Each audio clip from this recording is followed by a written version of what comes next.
pain body then is actually an important part of awakening, because that provides the motivation. First, it creates quite a bit of havoc in your life and suffering, and then you reach a point when you know that something needs to change inside, and then you're ready to look at the inside. And that's why people who come perhaps already into this world with very heavy pain bodies, sometimes they are more likely to awaken than those who have very light pain bodies. But even there, it's not a general rule, but it's just a tendency. And it's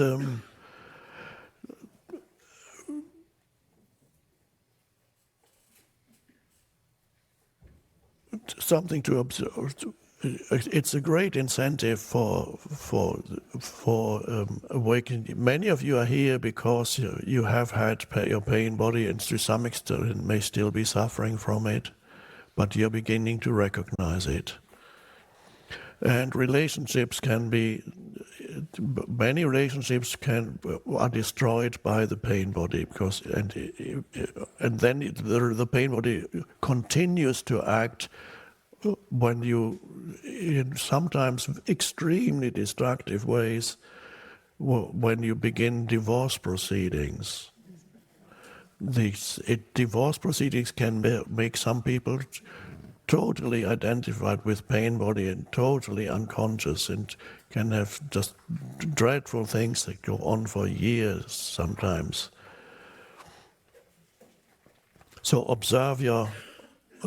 be very alert in relationships, and be very alert in your mind and in your emotional field.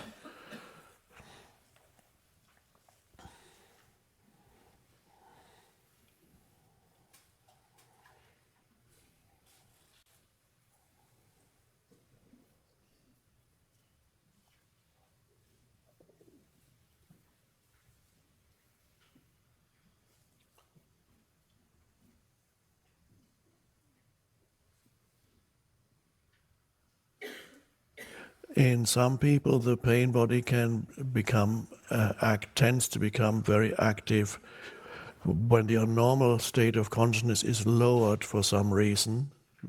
Even your normal state may not be very high, but in some people it happens when they drink, because drinking alcohol, some people become happy when they drink alcohol because they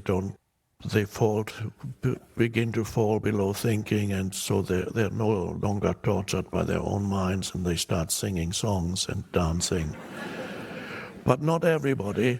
In other people, it lowers their consciousness so much that their pain body has the pain body that lives in them has now a wonderful opportunity to rise up fully, because the little consciousness that they had before they started drinking is now gone completely. And this is where people become violent when they drink. That's not uncommon, that people actually perpetrate acts of violence due to alcoholism. And it is often the case that alcohol lowers your consciousness to such an extent that the pain body has full reign suddenly and will inflict violence on others. The tendency, perhaps it happens more in men than in women, so probably more in the male psyche than in the female psyche, but it could happen also in the female psyche. And so other things are, if you to see something very destructive, a movie that is very violent, to allow the toxicity of a very violent movie into your energy field can also suddenly amplify the pain body, and you have to be really careful with the toxicity of what you allow, what you take in. I'm not saying you can't watch thrillers or movies that are exciting, that's one thing. But movies that indulge in gratuitous violence, this is like eating toxic food on a physical level. You do the same to your mental emotional field when you watch those things, and thus those things can also trigger the pain body.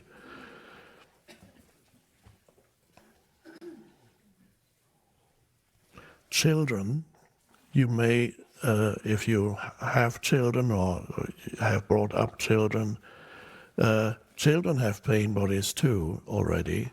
I just mentioned babies already seem to seem more unhappy than others.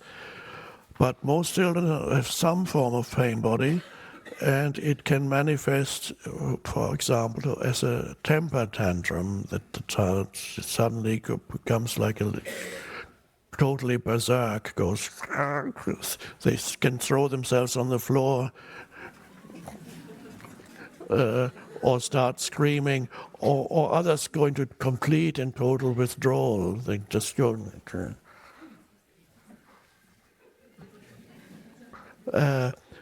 So that's it. Really, these teachings should start in childhood. If you're a parent and you observe your child going through periodically through pain body episodes, it's important that you talk to the child, not while it's happening. You can't talk to the pain body, but when the child has come back, I always recommend that you talk to the child and say, what happened yesterday when you threw yourself on the floor, or when you didn't want to talk to anybody and you went off into a corner sulking for an hour? What happened? What happened to you? And then perhaps by beginning to talk about it, the child can develop some awareness around it.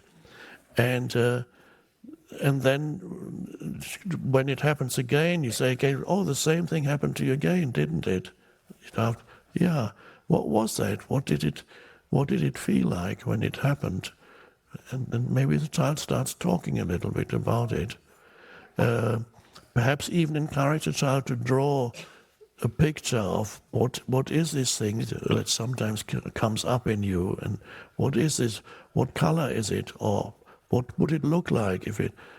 And sometimes the child draws something like a fire in your belly or whatever, or some little ugly monster or something like that, and you might even encourage the child to give it a name so that it's an awareness. So, and once the child has chosen a name, then next time it happens, just when it starts to happen, then you can say, oh, there is so-and-so, he or she is back now, isn't he? Then that brings about, child remains to be aware, even then while it happens. So after you've spoken it, after perhaps you named it, so the child names it, then when it happens, you can point it out, oh, it's there again. So you never say, don't do that. No, that doesn't work, obviously.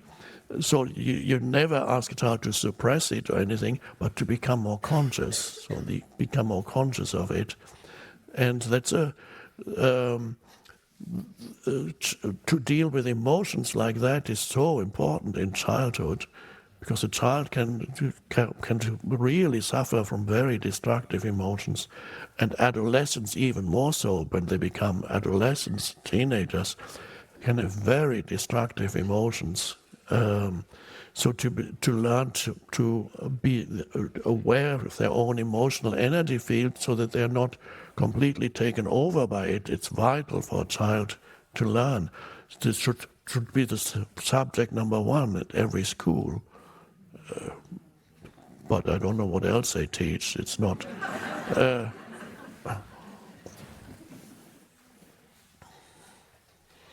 So if you are a teacher, then please, you may not be able to officially incorporate these teachings into the school curriculum, But unofficially, you can perhaps help children in that way.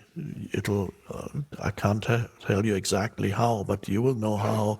You can help children to become more aware of their emotional field, become more aware of what thinking they do.